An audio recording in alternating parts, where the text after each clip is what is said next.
के बीच छिड़ी जंग विनाशकारी होती जा रही है। इजरायल ने हिजबुल्लाह पर दो तरफा कार्रवाई की है। एक तरफ लेबनान में हिजबुल्लाह के ठिकानों पर एयर स्ट्राइक जारी है, तो दूसरी ओर इजरायली सेना जमीनी कार्रवाई भी कर रही है।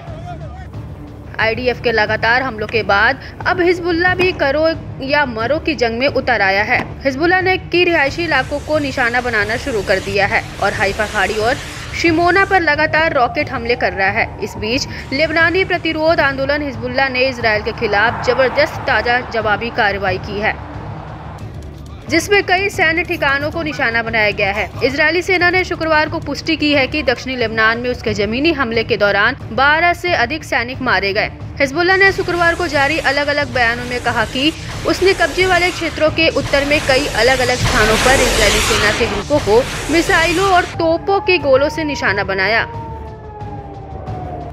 हिजबुल्लाह के एक बयान में कहा गया है कि इस्लामिक प्रतिरोध की इस मिसाइल और वायु सेनाएं उत्तरी कब्जे वाले फिलिस्तीन के भीतर सैन्य ठिकानों और बस्तियों को निशाना बनाना जारी रखती है, जिसकी तीव्रता हर दिन बढ़ती जा रही है। इस्लामिक प्रतिरोध की ओर से किए गए सभी सैन्य अभियान उच्च स्तरीय और जोरदार तरीके के साथ किए गए हैं, जो फ्रंट लाइन में तैनात लड़ाकों तक फैले हुए हैं। लड़ाकों ने लेबनानी क्षेत्र में घुसपैठ दिया है।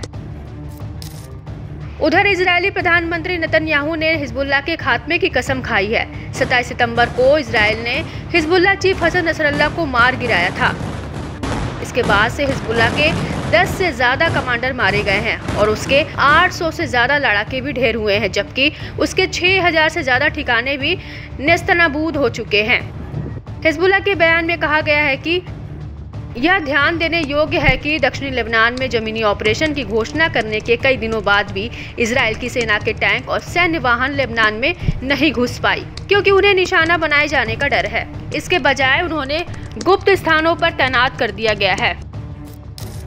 बयान में आगे कहा गया है कि इजरायली दुश्मन सेना उत्तरी कब्जे वाले फिलिस्तीन में कुछ बस्तियों में बसने वालों के घरों का उपयोग अपने अधिकारियों और सैनिकों के लिए सभा स्थल के रूप में करती है और लेबनान के खिलाफ आक्रमण का प्रबंधन करने वाले इसके सैन्य अड्डे हाइफा, तिबिरियास, एकर और अन्य जैसे प्रमुख शहरों में बस्तियों के पड़ोस में स्थित है।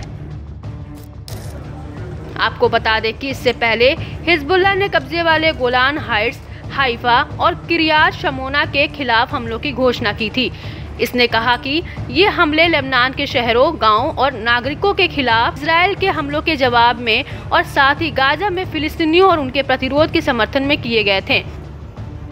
लेबनान के स्वास्थ्य मंत्रालय ने कहा कि अक्टूबर 2023 से लेबनान पर इजरायल के हमले में 2141 से अधिक लोग मारे गए हैं और 10,099 लोग घायल हुए हैं, जिनमें दर्जनों बच्चे और कई महिलाएं शामिल हैं। इजरायली हवाई हमलों से बचने के लिए बेरूत में लाखों नागरिक अपने घरों से भाग गए हैं। वहीं दूसरी ओर लेबनान के स्वास्थ्य अधिकारियों ने आपातकालीन बचाव दल और नागरिकों पर अंधाधुंध हमला करने के लिए इजरायल की निंदा की है।